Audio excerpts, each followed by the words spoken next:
Hello, my YouTube friends. This is Brian with BG Model Workshop. So this is the final for the AMT Opel GT. This wasn't made for any type of group build or anything. This was just a personal project. My wife had picked out the kit at the hobby store. She fell in love with the car, really liked the lines. And then she also picked out the color scheme. And the kit comes with a lot of different type of options for either customizing or drag racing the car. And she went through the parts list and picked out all the parts she wanted to put on the car. And all I did was just assemble and build it and then paint it, of course. So this is pretty much her project. I just used my skill with building. But let's take a close look at it. We started off with a white primer. That helped bring out this Tamiya color. This is a TS92. They're metallic orange, and that really pops against the flat black hood. This is the dragster style hood. That's supposed to have the fuel injection velocity stacks peeking through there. But I didn't do that. She didn't want that on there, so we went with a different route with that. We'll show that in a second. But the kit has a couple of little issues that were hard to address. Like right in here, this body seam right here, there's no real way to make that go away. And if you did the stock version of the kit, that would actually be hidden by the front bumper that wraps all the way around the front. Instead, she wanted the shark mouth front, which really gives it a baby Corvette look. I think that's pretty slick. And I left that chrome and just darkened it up a little bit with some panel line wash from Tamiya also. And then the wheels, there's 3 different sets of wheels in the kit. There's the stock wheels, the Baby Moon racing wheels, and then these rally style wheels. And these guys were actually chromed, and she wanted them flat black. So I stripped them, painted them flat black, and then did some dry brushing with some aluminum paint to help bring out some of the detail that was in there. And then went over the lug nuts with some with a chrome pen to help that out. And then she wanted the cherry bomb exhaust system coming off the side here. So the kit, I cut off the tips and then put on some aluminum tips there to help dress that up a little bit also, because this was an older kit that's been repopped recently, and the detail is really soft on this. You had to be careful when you're sanding, or else you're going to lose the logos on the side. But and then the side markers also. But in the back here, she wanted the back end flat blacked. And then I discovered that there's 2 ways to put the rear little bumper on there. I decided to go with the little hockey sticks going up. I thought that looked pretty cool, bracketing the license plate frame. And in the bottom here, let's see if we can get some more light on that. I added some shocks, little red shocks, and then some coilover springs also, because again, the detail was really soft on the bottom of the car. But a couple coats of primer, about 3 coats of color, and then 2 more coats of gloss, plus wet sandings and polishings. This guy here took us about 2 months to get done, I think, maybe 3. I'm not quite sure. I have to go back and check my timeline. But she was okay with doing white interior seats, and I did like the racing white, so it's a little bit of an off-white. And then we flocked the floor, and then also did a faux wood on the console there, if you can see that. And a little bit of flocking for some carpets on the interior to help bring that all together.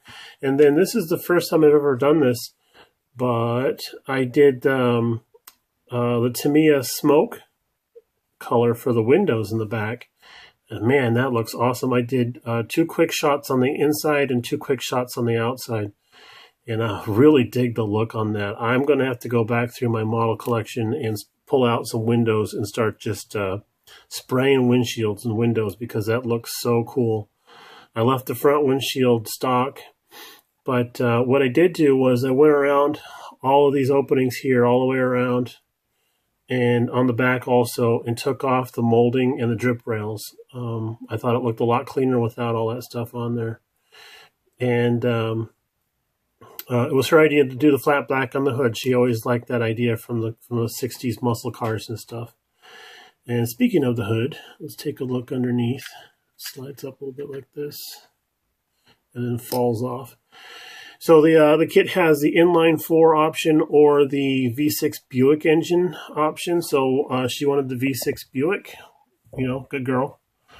And let's see if we can get some proper light. There we go. I need to do a little touch-up on the radiator support.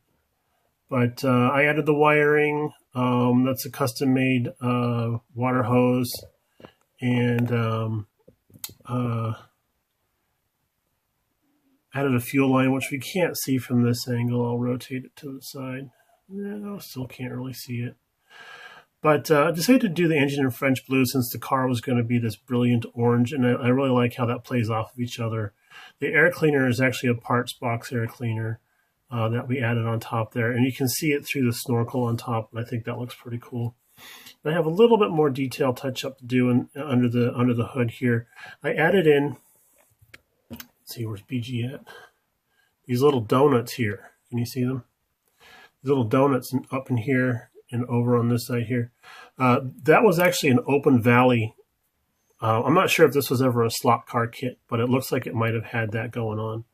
But there was open channels in there. I filled those and added these donuts on top. As a matter of fact, the donuts are really the wheels that came with the kit, because there's a wheelie bar that goes in the back, and I used the wheels, capped them off, and then kind of try to replicate strut tower or shock towers coming up through the engine compartment there.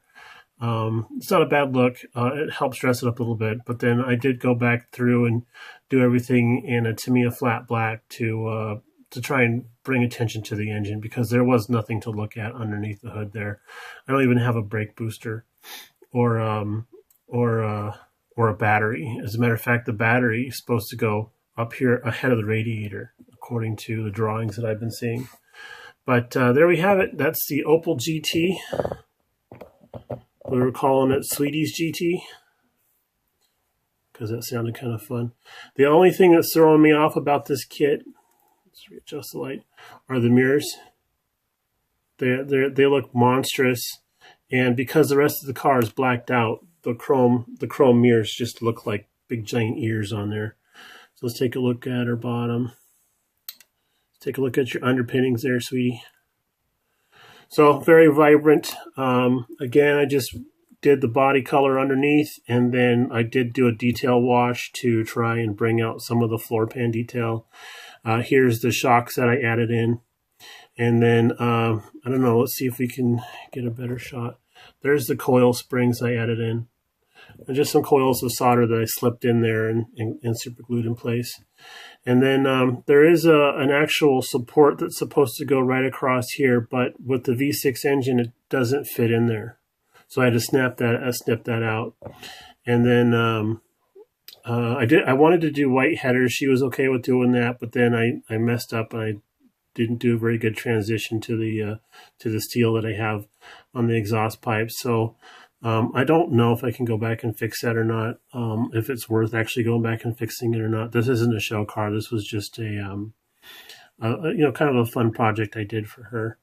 But she was originally thinking about taking this to work and putting it on her desk, but apparently she gets buried in paperwork all day long, so it would, even in the case, would get disappeared. So that's that for that.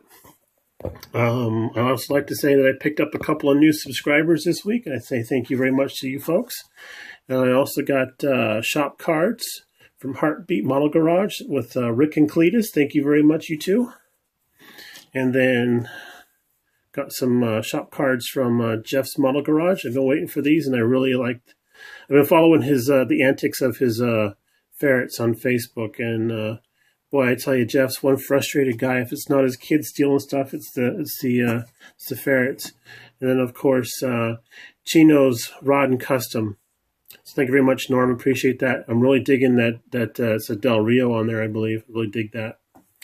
All right, guys, everybody have a happy Thanksgiving. Don't forget to wear your stretchy pants on Thursday, and we'll talk to you again. Bye.